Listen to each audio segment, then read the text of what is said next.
Bonjour, bienvenue pour une autre balade avec Paul au sein du podcast Connexion Primordiale. Et on a deux personnes qui nous ont envoyé, heureusement c'est que deux personnes, un lien vers un article qui a été écrit de gens qui me citent et qui critiquent les réflexes et qui prétendent que en gros les réflexes ça n'existe pas et qui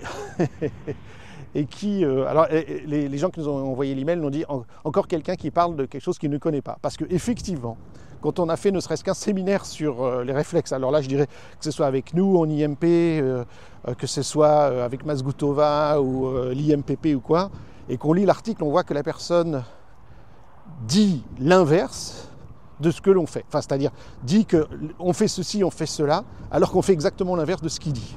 Donc dans cet article que je ne citerai pas l'adresse ni rien, je ne veux pas faire de la publicité à ces gens-là, c'est qu'ils n'en méritent pas.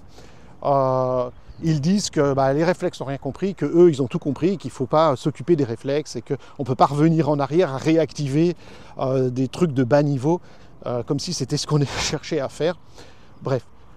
Qu'est-ce que je veux retirer de ça? Bon, c'est des gens qui essayent de se faire mousser, de se mettre en avant en tapant sur les autres et qui veulent profiter un peu de la, comme ils le disent eux-mêmes, la mode réflexe et du cas Paul Landon, je ne fais que citer ce qui est écrit dans l'article, pour se mettre en avant. C'est des gens pas très connus, donc ça ne mérite pas que j'en fasse plus l'écho ici. Mais il y a des choses à retenir, et c'est ça qui m'intéresse, c'est l'autocritique. C'est l'autocritique. Comment c'est possible que des gens aient compris l'inverse de ce qu'on fait? Alors, j'ai interrogé ces gens, j'ai eu 2-3 échanges, ils n'ont pas lu les livres qu'ils citent, ils n'ont pas lu d'articles sur le sujet, ils n'ont évidemment pas suivi de cours, ils n'ont pas interrogé de professionnels sur le sujet, ils me citent sans m'avoir interrogé, ils citent un livre que j'ai écrit, quand je leur ai dit que je n'ai pas écrit, ils me disent « mais si, vous avez écrit un livre, je l'ai vu ». Je dis « mais c'est impossible, je n'en ai pas écrit » et qui cherchent à dire « oui, mais non, non ». Enfin bref, c'est d'un ridicule absolu, derrière un jargon et un pathos, donc voilà. Mais il y a des choses à... Il faut faire notre autocritique. Comment on en est arrivé à ce que des gens nous critiquent aussi vivement? Et je pense qu'il y a des bonnes raisons à ça. C'est ça qui m'intéresse. C'est que derrière, il faut voir la critique. Alors, je ne peux pas prendre à mon compte tout ce que eux, ils m'ont accusé de dire « vous êtes responsable en gros de tout ce que les gens font autour des réflexes ». Oui, j'ai introduit le travail en France. Oui, je suis le premier à avoir fait ça, mais ça ne veut pas dire que... Bonjour, coucou. Ça ne veut pas dire que je suis responsable de tout ce que les gens font autour des réflexes. Et c'est vrai que je suis moi-même attristé de ce que je vois, en particulier sur les réseaux sociaux. Les gens veulent faire du clic. Et c'est vrai qu'aujourd'hui, on voit les gens qui laissent croire que les réflexes sont à la cause de tous les problèmes et que les problèmes d'apprentissage, les problèmes de confiance en soi... J'ai eu pas plus tard qu'hier une orthophoniste qui fait la pub comme ça, qui se dit praticienne ou thérapeute en réflexe et qui... propose des séminaires pour libérer tous les problèmes grâce aux réflexes. Donc évidemment c'est choquant, et je comprends que ça choque certaines personnes, ça choque des gens en plus qui ont fait des études, que ça choque les psychomotes, ça choque les orthophonistes, etc. Alors je veux bien mettre les choses au clair. L'IMP de Paul Landon, puisque je suis cité dans l'article dans le cas Paul Landon, n'est pas, et c'est ce qu'on dit dans nos cours, réflexo-centré, comme ils le prétendent. Tous nos stagiaires peuvent le dire, on a l'habitude de dire avec Ludivine que les réflexes, on s'en moque. Qu'est-ce que ça veut dire? Et en plus c'est ça, je ne fais que reprendre les mots de Sally Godard, elle ne dit pas, évidemment, elle n'est pas provocatrice comme moi, les réflexes, on s'en moque, évidemment pas, mais elle dit, les réflexes sont des bornes sur la route qui nous permettent de voir où en est la personne dans son développement, et en particulier l'enfant. Et le fait de savoir ça nous permet de pouvoir faire plein de choses. Mais elle ne dit pas que le but de tout ce qu'on fait, c'est les réflexes. Et si vous regardez ces livres, à part le grand livre des réflexes, qui, je le rappelle, date de 1996, ces autres livres, il n'y a que 3 réflexes présentés, parce que ces livres parlent du chant, de l'importance du mouvement, du portage, de faire attention aux écrans, qu'il faut travailler avec les enfants au niveau du système vestibulaire, du toucher, de la coordination, etc. Donc on est très loin d'une approche réflexo-centrée, d'autant plus que son approche principale, c'est plutôt la rééducation de l'écoute. Pour ceux qui connaissent un peu à l'automatisme, et une méthode autre qui est connue plus dans les pays nordiques et au Royaume-Uni. Alors que la méthode Tomatis, rééducation de l'écoute de Tomatis, c'était un français, donc c'est plutôt franco-français. Donc évidemment, là, on nous fait un procès qui n'a pas lieu d'être. Il faudrait qu'il s'attaque et qu'il cite les gens sur les réseaux sociaux, et pas qu'il cite justement Mazgutova, Bloomberg et Peter Blight et moi-même. Ça me fait bizarre hein, d'être mis au même niveau de ces gens-là. Ces gens-là sont des vrais découvreurs et des inventeurs. Je ne suis qu'un passeur de leur travail, même si en IMP, on a fait un énorme travail, une synthèse qui est reprise par beaucoup de gens aujourd'hui, et c'est tant mieux. Mais je ne me mettrai pas dans le même panier que ces gens-là qui sont de véritables découvreurs et de véritables génies. C'est pas mon cas. Je me considère comme un enseignant et c'est tout. Hein, comme on aime bien dire, parfois, c'est pas le cas de Mazgutova que j'ai bien connue. Elle est à la fois une grande découvreuse, chercheuse et à la fois une très bonne enseignante. Et parfois, on a des découvreurs qui sont de très mauvais enseignants. Et puis moi, je ne suis pas un découvreur, mais j'espère être pas un trop mauvais enseignant, puisque c'est mon métier depuis plus de 30 ans maintenant. Depuis, largement plus de 30 ans maintenant. Donc, voilà, je pense que beaucoup de personnes qui travaillent avec les réflexes mettent les réflexes en avant et considèrent que c'est l'alpha et l'oméga. Et sans doute, j'ai une part de responsabilité. J'ai trop parlé réflexes. Alors, évidemment, il faut remettre ça dans le contexte. J'ai commencé à faire des vidéos et à déposer la marque réflexe.org, etc. À la fin des années 90. Donc, évidemment, depuis, le discours a évolué énormément. Au début, personne ne parlait, c'était une vraie découverte. C'est quoi ce truc de réflexe ? C'est la pièce manquante, et je suis toujours persuadé que c'est le cas, et que tous les professionnels devraient avoir cette information-là et l'utiliser. Mais on n'a jamais prétendu que les réflexes étaient la cause de tout, et que c'était juste un élément à prendre en compte dans une globalité. D'ailleurs, la preuve en est que 95% de notre clientèle, c'est-à-dire des gens qui viennent en stage, sont déjà des professionnels et ils viennent juste chercher un complément pour rajouter dans leur métier respectif. Et puis certains font de l'IMP leur profession de base et on en est extrêmement fiers. C'était pas mon intention au départ, j'aurais jamais cru une telle chose, mais ça s'est fait comme ça. Donc on a maintenant la certification en accompagnant en IMP et c'est chouette, qui ensuite vont se former à plein d'autres approches parce que l'IMP tout seul, ça c'est bien, mais ça ne suffira pas. Mais ça ne peut être bien qu'en complément d'autres choses que l'on va faire soi-même ou en partenariat avec d'autres professionnels.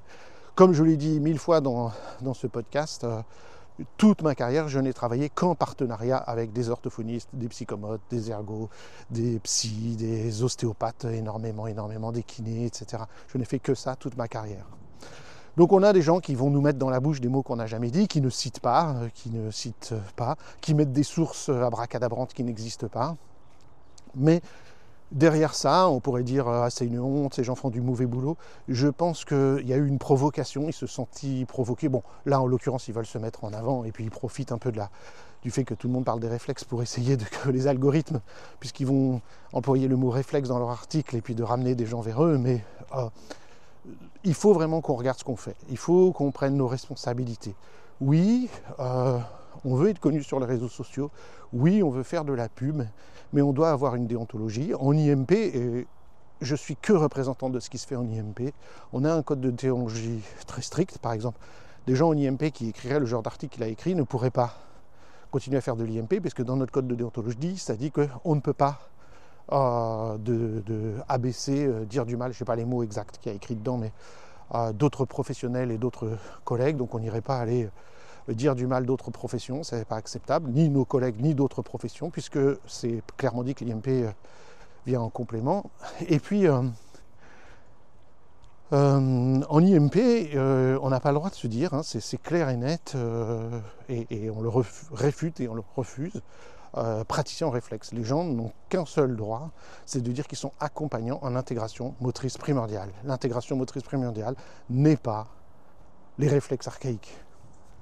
Sans quoi, quand j'ai créé cette méthode en 2010 et que j'ai donné les premiers cours en 2011, j'aurais appelé cette méthode la super méthode d'intégration des réflexes, ou méthode ultime d'intégration des réflexes, ou le génie des réflexes, ou je ne sais pas comment je l'aurais appelé, mais je n'y ai même pas pensé à mettre le mot réflexe dedans, parce que pour moi, c'était pas ça dès le départ. Bien sûr, on parle de réflexes, parce que les réflexes nous donnent une vision du fonctionnement de la personne, mais ce qui compte, c'est qu'est-ce qu'on va faire avec cette personne.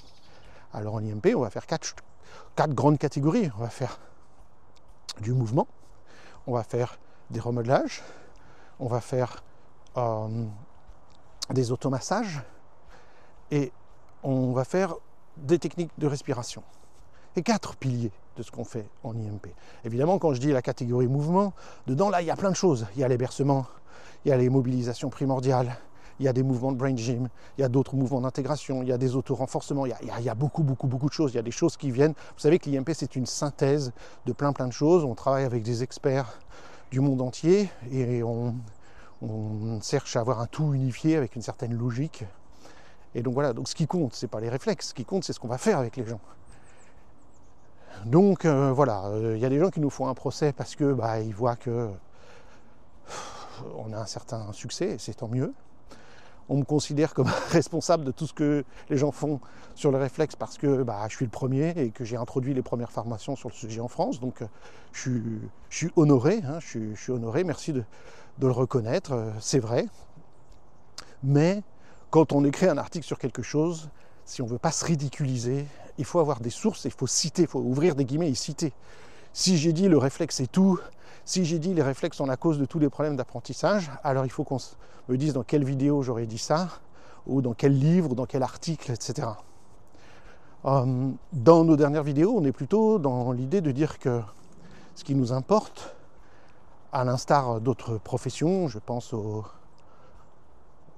profs d'éducation physique et sportive, aux psychomotriciennes, je pense à d'autres professions, profs de yoga, etc. On veut travailler sur l'ensemble de la personne et sur son schéma corporel, qui implique beaucoup de choses, dont la coordination, la latéralisation, et c'est ce qu'on fait en IMP. Et on le fait en regardant aussi ce qui se passe au niveau des réflexes. Par exemple, la latéralisation, c'est quelque chose de majeur. Si un enfant arrive à l'école et qu'il est mal latéralisé, l'orthophoniste ne pourra pas faire son boulot. Or, l'orthophoniste ne va pas travailler sur la latéralisation à la base. Il y en a qui, évidemment, ont fait des formations complémentaires et qui vont proposer des choses.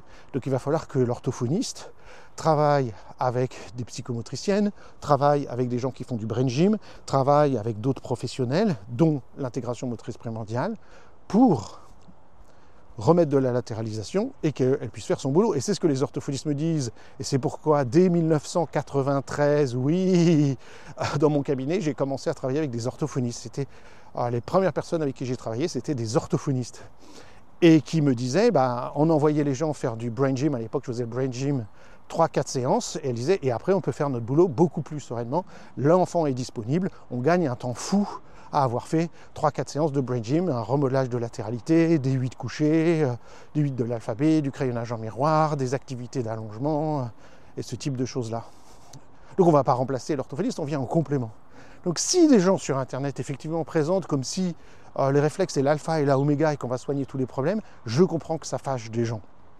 Et je pense qu'il faut vraiment que... je pense qu'en IMP on fait un bon boulot. Là encore récemment on a changé sur le site de l'IMP, il y avait un tableau qui reprenait tous les professionnels de l'IMP. Il y avait à peu près 300 personnes. Et là, on est passé d'un tableau à une carte. C'est beaucoup plus sympathique. Les gens voient sur une carte là où il y a les professionnels. On peut zoomer sur la carte. On peut rechercher un nom ou rechercher évidemment un lieu. Et c'est plus ergonomique. Mais de fait, on a dit aux gens, voilà, vous nous envoyez vos coordonnées et votre site internet. Et on a vérifié tous les sites internet. Et c'est simple, on est passé de 300 personnes à 200 personnes. C'est aussi simple que ça. On préfère avoir que 200 personnes, ou 100 personnes, ou 10, ça m'est égal, qui pratiquent dans la code de déontologie de l'IMP, que d'avoir des gens qui ont suivi l'IMP et qui présentent les choses qui ne sont pas d'accord avec ça. L'IMP, c'est un gage de qualité, c'est une déontologie, une philosophie, et je pense qu'aujourd'hui, il y a suffisamment de méthodes de réflexe qui sont présentées. Si vous n'êtes pas d'accord avec cette approche, il y a d'autres approches qui existent. Voilà. Nous, on a une approche éducative. Les réflexes sont un élément dans l'intégration motrice primordiale, un élément génial. Évidemment, on apprend une trentaine de réflexes dans nos séminaires qui nous sont autant de schèmes émotionnels, moteurs. Donc ça, c'est absolument passionnant.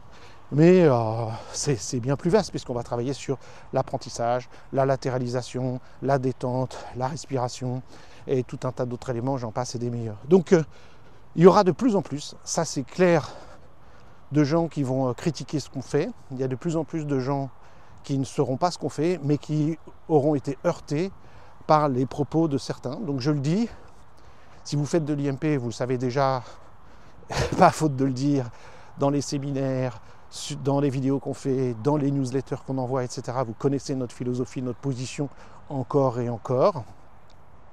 Et je le dis aux autres qui m'écoutent, qui font d'autres approches. Je ne vais pas les nommer non plus, d'autres approches autour des réflexes. Les amis, réfléchissez bien à ce que vous faites, à la manière dont vous présentez les choses. Je sais que sur les réseaux sociaux, on veut faire du clic, je sais qu'on veut faire de la pub, je sais qu'on veut amener les gens chez nous, que ce soit les cabinets ou les formations, mais quel prix vous êtes prêts à payer? Je vous le dis, je vais passer pour le vieux.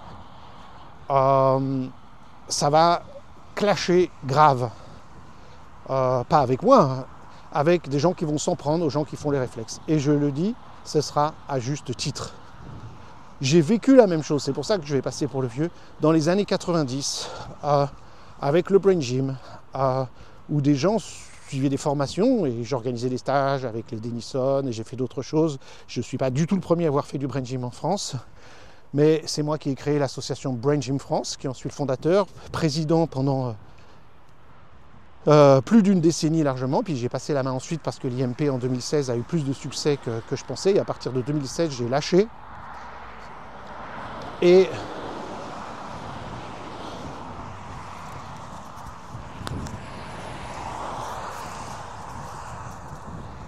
nous voilà sur la route.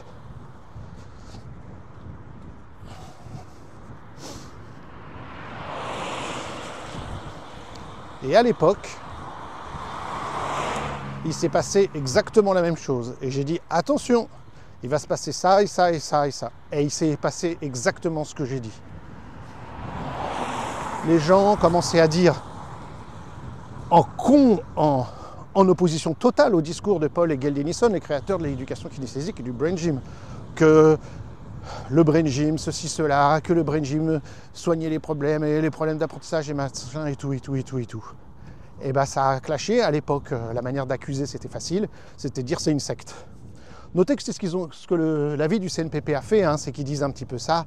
Ils ont cité un vieux rapport où du coup on ne parle pas du tout de nous, mais pour dire qu'un jour quelqu'un des réflexes a enseigné dans une école qui faisait aussi de la kinésiologie, qui a été considérée il y a hyper longtemps comme une secte. Donc peut-être que les gens qui font, ils laissent entendre que donc les gens qui font des réflexes c'est peut-être une secte. Ils ne le disent pas parce qu'ils savent qu'ils ne peuvent pas le dire directement, mais ils sous-entendent. C'est d'une perversité et d'une malveillance absolue, mais l'idée à l'époque c'est de dire c'est une secte. Aujourd'hui on va dire c'est pas scientifique. Régulièrement sur notre page YouTube, vous le savez, les gens peuvent mettre des commentaires. On pourrait ne pas les accepter. Et si vous regardez bien, j'ai répondu, je ne sais pas si je pourrais toujours le faire, mais nous n'avons que 17 000 abonnés sur notre chaîne aujourd'hui. Si demain il y en a beaucoup plus, ce ne sera pas possible. Mais j'ai répondu à 100% des commentaires. Il n'y a pas un seul commentaire qui n'est pas répondu. Alors régulièrement, enfin régulièrement, non. Une fois par an. Donc vous voyez, c'est quand même pas beaucoup. Mais je sais que ça va exploser. Une fois par an, il y a des gens qui écrivent des commentaires coléreux ou disent c'est une honte ce que vous faites, vous essayez d'attirer le chaland, moi je vais aller que vers des méthodes sérieuses et approuvées scientifiquement. À chaque fois je publie le commentaire et à chaque fois que j'y réponds posément en disant écoutez, dites-moi ce que j'aurais dit qui va dans le sens de ce que vous prétendez, parce que je ne crois pas que ce soit ce qu'on dit. Si vous avez regardé les vidéos justement que vous êtes en train de commenter, vous verrez qu'on dit justement le contraire. Et à chaque fois, le commentaire disparaît. C'est-à-dire que ce n'est pas moi qui l'ai supprimé. Et ils se rendent compte de la honte de leur truc et ils l'enlèvent. Là, encore récemment, il y a eu une psychomode qui a commenté sous le truc, une vidéo que j'avais fait en réponse à l'avis ridicule du CNPP, là, qui... Elle dit oui, moi je dirais que études scientifiques. Je dis tenez, regardez cette page, ça vous suffit là, il y en a 200. Puis après elle dit oui, mais et là je réponds et hop, paf, tout a disparu. Les gens font disparaître leurs commentaires parce qu'ils se rendent compte que en fait ça leur fout la honte, comme pour le dire vulgairement, parce que voilà. Si les gens réagissent comme ça, c'est qu'ils ont été heurtés. Et il faut qu'on comprenne qu'est-ce qui se passe, pourquoi les gens sont heurtés, comment on présente les choses. Et ça peut m'arriver de dire des choses, de faire peut-être des vidéos ou des épisodes de podcast ou pendant les cours, de dire une chose qui heurte les personnes, et j'en suis désolé. Et il me semble que j'ai toujours été ouvert à la discussion. On n'a jamais évité une discussion. Simplement, la discussion, encore faut-il l'avoir. La personne qui écrit un article qui dit le cas Paul Landon, s'il avait regardé ne serait-ce qu'une de mes vidéos, s'il avait lu un seul de mes articles, s'il m'avait décroché son téléphone et appelé, ou écrit un email, il aurait su que ce qu'il dit, c'est l'exact contraire de ma pensée. C'est-à-dire que ce qu'il prétend qu'on fait, justement, on fait le contraire, et ce qu'il prétend que lui, il fait et que nous ne faisons pas, justement, c'est ce que nous faisons. Donc, vous voyez, c'est complètement fou. Donc, effectivement, les gens, là, réagissent de manière, voilà, comme ça, là. Internet, les réseaux sociaux, ça nous a pas aidé à être plus calme et serein, hein, vous le savez. Mais donc, voilà. Ce que je veux dire, c'est qu'il ne faut pas... Ce qui me semble important, c'est qu'il ne faut pas... dire « Ah, ils sont méchants, ils nous volent du mal, les gens sont jaloux, ils cherchent à se mettre en avant, non. » Oui, peut-être c'est vrai, oui, peut-être il y a des gens mal intentionnés, mais je pense qu'il y a surtout des gens blessés. Mettez-vous dans la position d'une orthophoniste. Je l'ai vécu à l'époque avec le Brain Gym. Vous êtes orthophoniste. Et tout d'un coup, vous voyez... Alors à l'époque, il n'y avait pas Internet dans l'époque où du développement du Brain Gym. Mais il y a des gens qui en plus n'étaient même pas évidemment certifiés en Brain Gym, qui n'avaient pas fait la formation complète, vous en doutez, qui écrivent des articles dans la presse. Alors à l'époque c'était Psychologie Magazine, c'était Biocontact dans les Biocop ou que sais-je, et qui disent que oui, je l'ai vu écrit, que les orthophonies passent 50 séances à essayer de faire des trucs, alors qu'avec le Brain Gym, en 3 séances, le problème de latéralisation était réglé.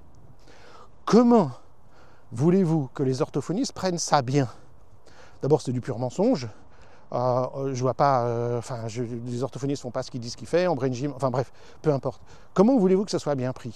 D'autant plus qu'on est face à des orthophonistes qui ont fait, alors désolé, je sais pas, 4 ou 5 ans d'université et qui ont un véritable métier, qui sont capables, habilités à poser un diagnostic, à faire un bilan, à faire des rééducations longues, qui prennent en charge des gens. C'est difficile et que c'est mal payé. Il faut dire ce qui est. Vous transposez ça avec psychomotricité, c'est pareil, c'est encore pire, parce qu'ils sont encore plus mal payés, ils sont encore moins reconnus, etc. Mais bref. Et puis vous avez quelqu'un qui a fait 2 stages d'une méthode qu'il ne maîtrise pas, qui n'est pas certifiée, et qui dit, grâce à cette méthode, voilà. Alors, je sais, il y a des gens, ils arrivent en stage, ils disent « Waouh, incroyable, génial » et tout. Mais souvent, ce sont des gens qui n'avaient pas de formation initiale. Et puis tout d'un coup, qui se croient le thérapeute sauvage, je vais tout guérir grâce à cette super méthode et tout. Mais comment voulez-vous que ce soit bien pris? Quelqu'un, il a fait 4, 5, 6, même si quelqu'un a fait toute l'IMP, c'est 7 fois 4 jours. Alors, quelqu'un, il a fait 7 fois 4 jours de formation, et de l'autre côté, on a 4 ou 5 ans à temps plein, avec un métier reconnu d'un côté, où ils sont mal payés, et puis là, ils voient que les gens qui font ça, là, ils font du Brain Gym, ils font de l'IMP, ils demandent 70 balles la séance pour 1 heure. Comment voulez-vous que ce soit bien pris? Donc évidemment ici, l'idée c'est que il n'y a même pas de compétition, la question ne se pose même pas à la base. Donc c'est très très difficile. Nous, quand les gens mettent en avant comme quoi c'est l'IMP et qu'on regarde leur site et qu'ils ne sont pas certifiés ni rien, on leur demande tout de suite, retirez ça tout de suite, vous n'avez pas le droit de dire que vous faites de l'IMP tant que vous n'êtes pas certifié. Quand on arrive au premier stage, on signe un papier qui dit ça. Donc ça c'est majeur, qu'ils n'ont pas le droit de dire qu'ils font de l'IMP tant qu'ils ne sont pas certifiés.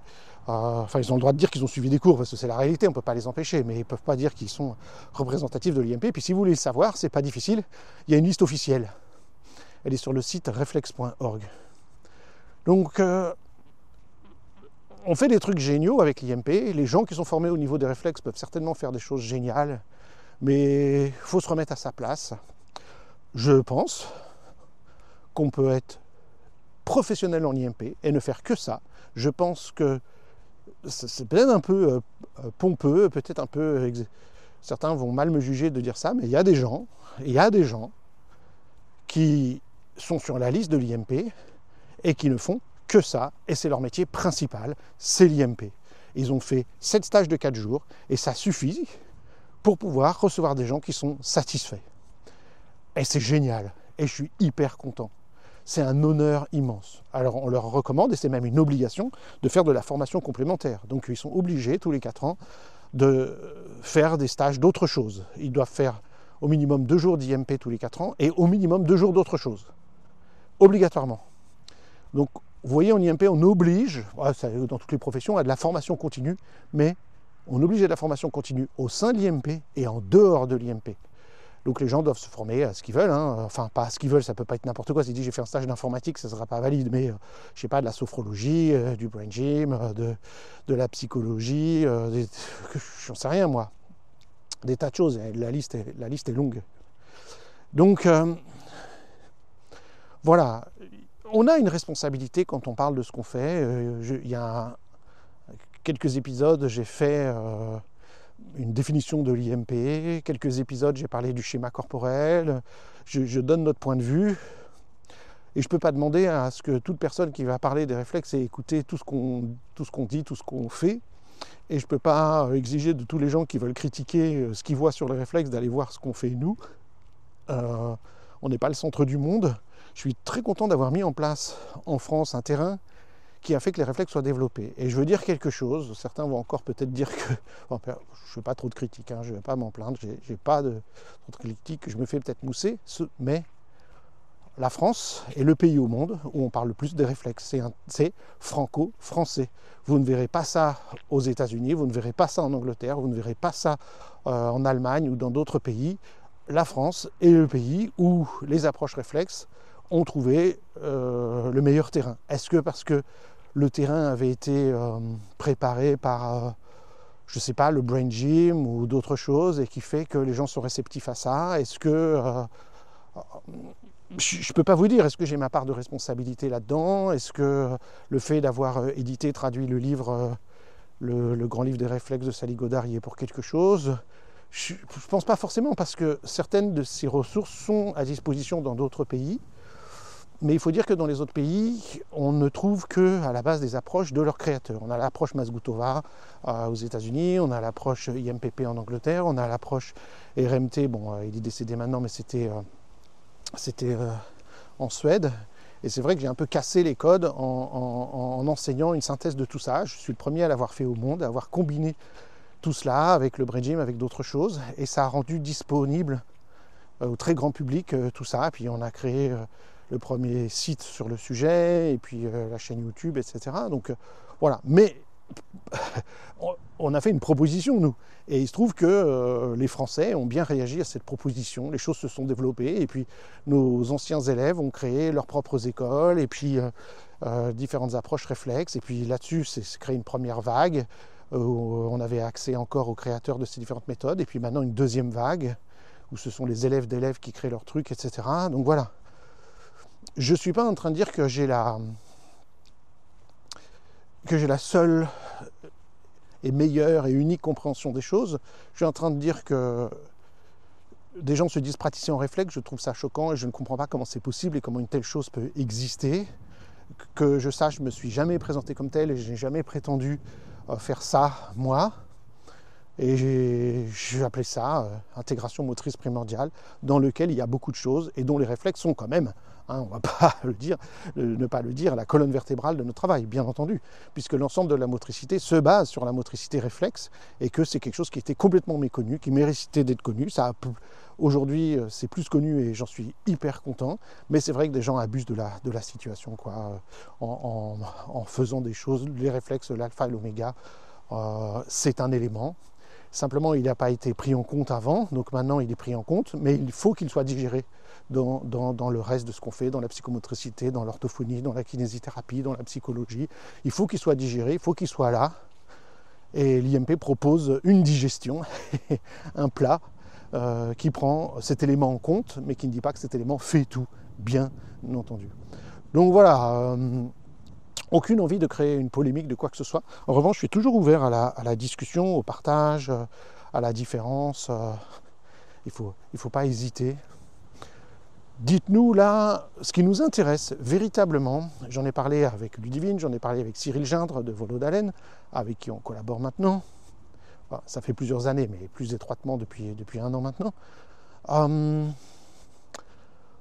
Quels sont les... Vous savez, ce que je veux savoir, c'est les critiques qu'on peut faire à notre discours. Qu'est-ce qu'on doit mettre en avant en IMP? Qu'est-ce qu'on ne fait pas bien? Pourquoi Cyril Gindre insiste beaucoup là-dessus? Parce qu'il dit, nous-mêmes, on ne peut pas voir ce qui ne va pas bien. Je m'explique. On a tendance à voir que là, on a notre compétence. Si par exemple moi je suis doué pour parler, je parle, je fais le podcast. Mais en revanche, je ne suis pas bon au niveau graphique, donc je ne vais pas développer ça. Mais moi, ce que je vois, c'est l'importance du discours. Donc j'ai tendance à faire ça, parce que c'est là où je suis le plus habile. Et on a tendance à faire ça. Donc évidemment, on ne va pas voir là où on a moins de compétences, parce que c'est notre tâche aveugle, c'est notre point faible. Donc où seraient les critiques? Quels seraient pour vous les boucliers, là où on fait des levées de boucliers, dans nos formations, qu'est-ce qui n'est pas clair, qu'est-ce qu'on ne met pas en exergue sur notre site internet, on est bien, en fait on est tout à fait conscient du manquement de notre site internet, etc. Mais c'est quoi vos suggestions? Comment vous voyez les choses dans notre manière de présenter l'IMP, de nous positionner par rapport au monde des réflexes, entre guillemets, ou je sais pas moi, à d'autres approches comme la psychomotricité, etc., puisque certaines critiques sont venues de ce monde-là. Comment vous voyez les choses? Autrement dit, pour vous poser la question autrement, où verriez-vous les endroits où nous devons améliorer notre présentation, améliorer notre discours, faire mieux les choses? Quel serait notre mea culpa à faire? Et puis, quand vous avez suivi nos cours, ou quand vous écoutez nos vidéos, nos podcasts, ou lisez nos articles, qu'est-ce qui est bien? Ça, pas trop besoin de savoir qu'est-ce qui va bien, et toujours content, hein, ça fait plaisir quand même, mais où est-ce qu'on devrait développer les choses d'après vous? Qu'est-ce qu'on doit mettre en avant? Comment on doit moduler notre discours, ou des choses qu'on ne dit pas que vous... Enfin bref, voilà. On attend vos suggestions, on est super ouvert à savoir ça. Je sais que, et je vais terminer là-dessus, mais je sais que de toute façon, quoi qu'on fasse, on sera toujours critiqué, évidemment. Quoi qu'on fasse, on est toujours critiqué, c'est normal. Quoi qu'on fasse, ça dérange des gens. Quoi qu'on fasse, il y a des mécontents. Ça, c'est certain. Ça, c'est ça. C'est pas, je ne veux pas, dans l'idée d'aller vers du zéro critique. Hein. C'est pas ça que je suis en train de dire. Ça n'arrivera jamais. Et si on fait les choses en fonction... Je vais m'éloigner du chantier.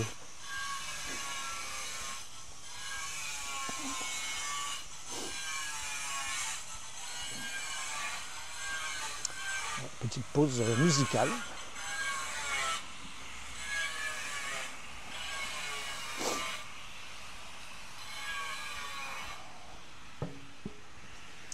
Il est clair que on ne veut certainement pas faire les choses en fonction des critiques. On veut faire les choses qu'on aime et qu'on a envie de partager. Ça, c'est mon idée, bien entendu. Il ne s'agit pas de dire je veux du zéro critique. Il s'agit de dire comment mettre en valeur nos valeurs, justement. Comment mettre en avant, en exergue ce que l'on fait pour représenter mieux ce que l'on fait et qu'on soit le mieux compris possible. Il y aura toujours des gens de mauvaise foi et qui ne voudront pas, comme l'article qu'on a lu là, puisque ils ont écrit l'article, je les ai appelés, j'aurais dit là et là et là et là, c'est faux, c'est le contraire de ce qu'on fait, c'est le contraire de ce qu'on dit, etc. Merci. Et ils persistent et ils le mettent quand même en disant mais mon livre n'existe pas, Mazgutova dit le contraire de ce que vous dites, etc. Et ils ne changent pas l'article.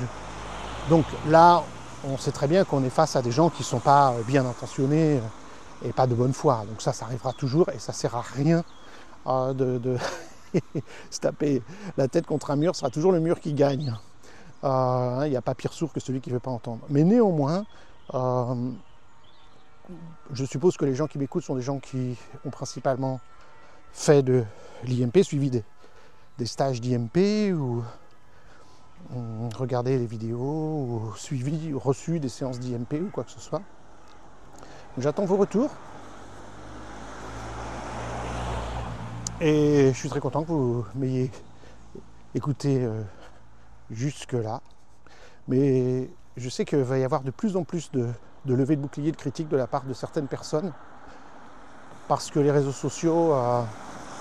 moi-même, je suis choqué. Je suis choqué. Évidemment, si c'est des gens qui font de l'IMP, eh bien, on leur signifie. Et s'ils persistent et signent, on leur demande de retirer toute référence à l'IMP. Et on l'a fait. Hein. Récemment, je vous dis, il y a une centaine de personnes qui ont préféré se retirer de la liste plutôt que de suivre nos valeurs et notre déontologie. Donc très bien. Nous, je veux dire, vous avez une autre vision des choses, faites-le, mais dites pas que vous faites de l'IMP. C'est pas le cas. Voilà, c'est tout. C'est juste ce qu'on dit. IMP, c'est IMP. Tout le monde a le droit de faire ce qu'il veut. Sans quoi, l'IMP n'existerait pas à la base. Donc voilà, j'ai fait ce que j'ai voulu de mon côté, qui même me suivre. Apparemment, il y a des milliers de personnes que ça convainc et à qui ça plaît, et je suis hyper content. Donc c'est... Mais je suis choqué par voir ce que d'autres gens disent ou font à travers les réflexes, comme si... encore une fois, il y a deux possibilités. Soit, de mon point de vue, ils n'ont pas véritablement compris qu'est-ce que c'était que les réflexes. Soit, ils le savent très bien et c'est l'idée de faire de la pub et de se faire mousser. Et là, évidemment, déontologiquement, c'est insoutenable. C'est aussi insoutenable s'ils n'ont pas compris, parce que là, je prends une part de responsabilité. Je dois parler plus de comment on voit les choses et que, en plus, le point de vue que j'ai, je pense que je le partage avec les écrits de Sally Godard, Peter Blight, au moins, je dirais, au moins 90-95%, au moins 90%, et que je les partage avec Mazgutova, je dirais, pareil, au moins 95%. Je ne partage pas le point de vue qui est défendu parfois en RMT, ils mettent trop en avant dyslexie, hyperactivité, machin. Je suis en désaccord avec cette manière de voir et de présenter les choses. Tel que ça a été fait, en tout cas, par certains moments donnés, de l'école de Bloomberg. Ça, voilà. Mais ce qui est dommage, parce qu'en fait, les bercements qui sont proposés sont absolument géniaux et on les a repris dans les formations en IMP. Voilà, après, c'est le discours derrière avec lequel j'étais pas d'accord. Hein. Et c'est pourquoi j'ai jamais souhaité inviter Harald Bloomberg et que des élèves à moi l'ont fait et puis que ça s'est développé en France. Et c'est très bien, mais voilà, je pense pas que ce soit un discours tenable. J'attends vos retours et je vous remercie.